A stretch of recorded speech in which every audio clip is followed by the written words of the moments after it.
मित्रों, नमस्कार। बहुत समय नहीं हुआ जब भारत में टेलीफोन को एक पेपरवेट की तरह इस्तेमाल किया जाता था।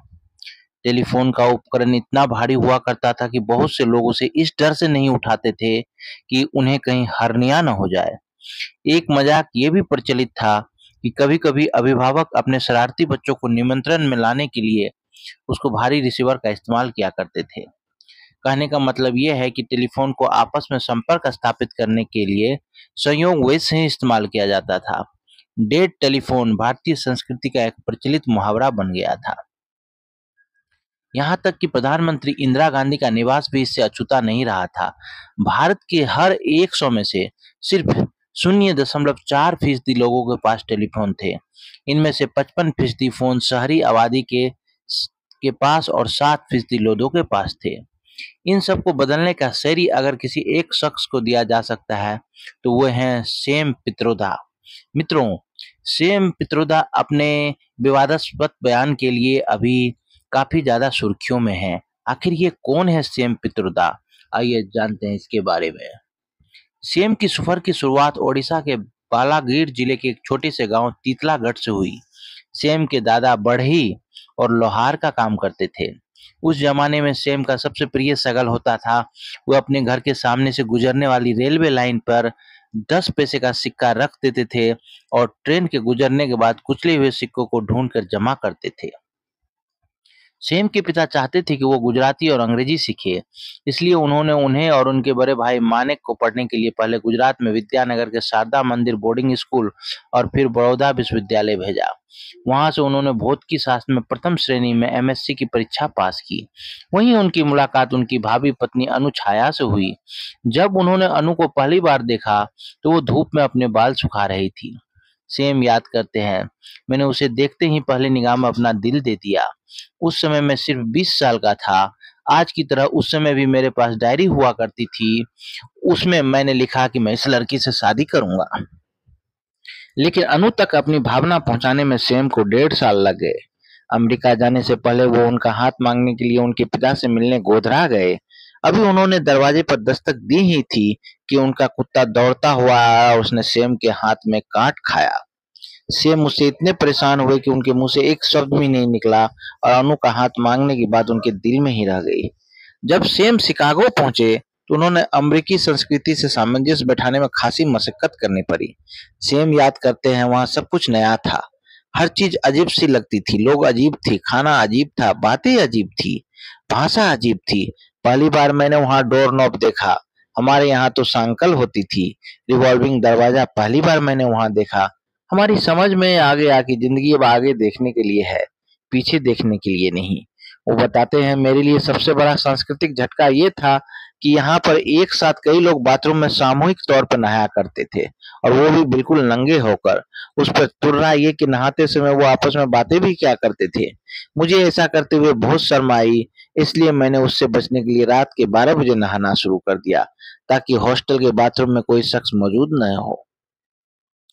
पढ़ाई खत्म करने के बाद सैम ने टेलीविजन ट्यूनर बनाने वाली कंपनी ओक इलेक्ट्रिक में काम करना शुरू कर दिया। तब तक सैम का नाम सत्यनारायण पित्रोदा हुआ करता था। जब उनको अपनी तनख्वाह का चेक मिला तो उनमें उनका नाम सैम लिखा हुआ था। जब वो वेतन का काम देखने वाली महिला के पास इसकी शिकायत लेकर गए तो उसने कहा, तुम्हारा नाम बहुत लंबा है, इसलिए इसे मैंने शॉर्ट करके सैम रख दिया। सैम ने सोचा कि कोई कैसे उनकी मर्जी के बगैर उनका नाम बदल सकता है, लेकिन फिर उनको ख्याल आया कि अगर वो चेक में नाम बदलने पर जोर देंगे तो उन्हें इसे भुनाने में 2 हफ्ते और लग जाएंगे। ये नाम उनसे चिपक कर गया और वो सत्यनारायण से सैम हो गए। 1974 में वो दुनिया की सबसे पहली डिजिटल कंपनियों में से एक विस्कॉम स्विचिंग में काम करने लगे। 1980 में रॉकवेल इंटरनेशनल ने इसे खरीद लिया। सैम इस कंपनी के वाइस प्रेसिडेंट बन गए और इसमें उनकी हिस्सेदारी भी हो गई। उन्होंने इसे बेचने का फैसला किया और मुआवजे में उन्हें $40 लाख मिले। 1980 में वो दिल्ली आए। इससे पहले वो 15 साल की उम्र में एक कॉलेज टूर पर सिर्फ 2 दिन के लिए दिल्ली आए थे। वो उस समय दिल्ली के सर्वश्रेष्ठ ताज होटल में रुके हुए थे। वहां पहुंचते ही उन्होंने अपनी पत्नी अनु को टेलीफोन करने की कोशिश की, लेकिन टेलीफोन लगा ही नहीं।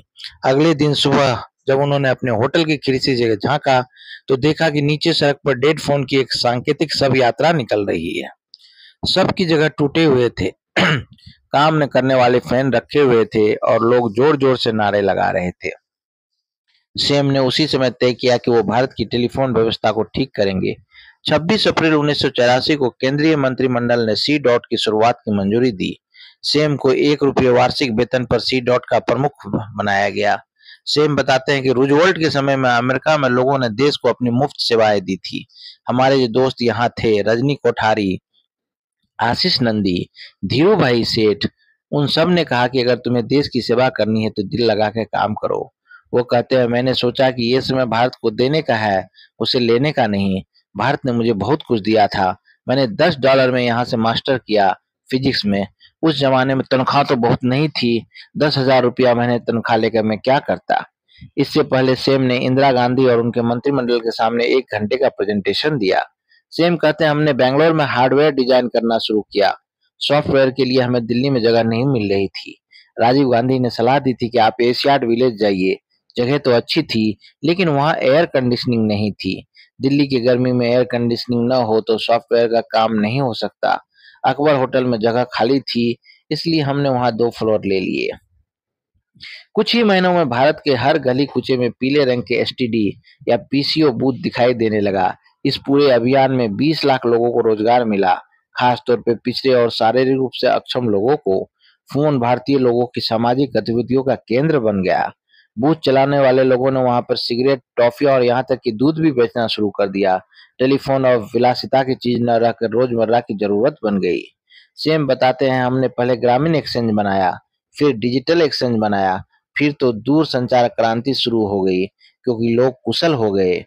वो बीज था जो हमने बोया। हर शख्स जिसने कभी सी डॉट में काम किया, वो आज या तो कोई बड़ा मैनेजर या प्रोफेसर है या उद्यमी। हमने एक दक्षता पैदा की और फिर मल्टीप्लायर प्रभाव शुरू हो गए। इस बीच सैम को टेलीकॉम आयोग का अध्यक्ष बना दिया गया। उस दौरान मशहूर कंपनी जनरल इलेक्ट्रिक के अध्यक्ष जैक वेल्च भारत आए। वो राजीव गांधी से मिलने आए थे, लेकिन वो किसी जरूरी काम में व्यस्त थे। उन्होंने सैम को उनसे मिलने भेजा। सैम ने उन्हें नाश्ते पर आमंत्रित किया। वेल्म ने पहला सवाल किया, हमारे लिए आपके पास क्या प्रस्ताव है? सैम ने कहा, हम आपको सॉफ्टवेयर बेचना चाहते हैं। वेल्च बोले, लेकिन हम तो यहाँ सॉफ्टवेयर खरीदने नहीं आए हैं, हमारी मंशा तो आपको इंजन बेचने की है। सैम ने कहा, हमारा आपसे इंजन खरीदने का कोई इरादा नहीं। विल्स ने कहा, हम इतनी दूर से जिस काम के लिए आए हैं, आप उस पर बात तक करने के लिए तैयार नहीं, अब क्या किया जाए? सैम ने कहा, आइए नाश्ता करते हैं। लंबी चुप्पी के बाद वेल्स ने कहा, बताइए, आप सॉफ्टवेयर के बारे में कुछ कह रहे थे। सैम ने 35 की स्लाइड पर अपना प्रेजेंटेशन शुरू किया। वेल्स ने उनके एक शब्द को गौर गौर से सुना और आप हमसे क्या चाहते हैं, ऐसा सवाल किया। सैम का जवाब था, $1 करोड़ का सॉफ्टवेयर का ऑर्डर। वेल्च ने कहा, मैं अपनी कंपनी के चोटी के 11 लोगों को आपके पास भेजूंगा। आप उन्हें कन्विंस करिए, मैं आपके प्रस्ताव में दम है। एक ही महीने बाद जी के चोटी के अधिकारी दिल्ली पहुंचे। सैम ने उस समय नई नई बनी कंपनी को इन्फोसिस के साथ उनकी बैठक तय की। इन्फोसिस ने कहा, उनका तो कोई दफ्तर भी नहीं है। सैम ने कहा, आप जी वालों को ये मत बताइए और उनसे किसी 5 सितारा होटल में मिलिए। वो बैठक हुई और जी ने $1 करोड़ का सॉफ्टवेयर का पहला ऑर्डर दिया और यहीं से भारत के सॉफ्टवेयर कंसल्टिंग उद्योग की नींव रखी गई। लेकिन इसी बीच राजीव गांधी चुनाव हार गए। 21 मई 1991 को अचानक राजीव गांधी की हत्या हो गई। उसके बाद सैम का भारत में मन नहीं लगा। सैम याद करते हैं, हमने तो सिर्फ एक प्रधानमंत्री ही नहीं खोया, मैंने अपने सबसे प्यारा दोस्त खो दिया। ये एक इच्छा और एक सपने का अंत था। मैंने अपनी नागरिकता तक बदल दी थी। मेरी समझ में नहीं आ रहा था अब क्या किया जाए। मेरे सामने अंधेरा ही अंधेरा था और तभी मैंने पाया कि तब तक मेरे सारे पैसे खत्म हो गए हैं। सेम अपना 76वां दिन अभी जल्द ही मना चुके हैं। सेम पित्रोदा जिसे बहुआयामी व्यक्तित्व मिलना मुश्किल है। वो बचपन से तबला बजाते थे, चित्रकारी करते थे और बेहतरीन संगीत सुनते हैं। गजलें सुनना उन्हें बहुत पसंद है।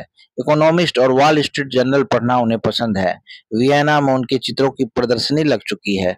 संगीत सुनने का उन्हें बहुत शौक है, खास तौर से ड्राइव करते हुए। बचपन में उन्होंने जो फिल्में देखी थी, 50 के दशक में बरसात, नागिन, कागज के फूल, प्यासा, और जब भी इन फिल्मों के गीत को सुनते हैं, वो अपने आप को गुनगुनाने से नहीं रोक पाते हैं। सेम पित्रोदा ने आज अपने सभी पदों से कांग्रेस के सभी पदों से इस्तीफा दे दिया। लेकिन सेम एक बहुआयामी व्यक्तित्व थे।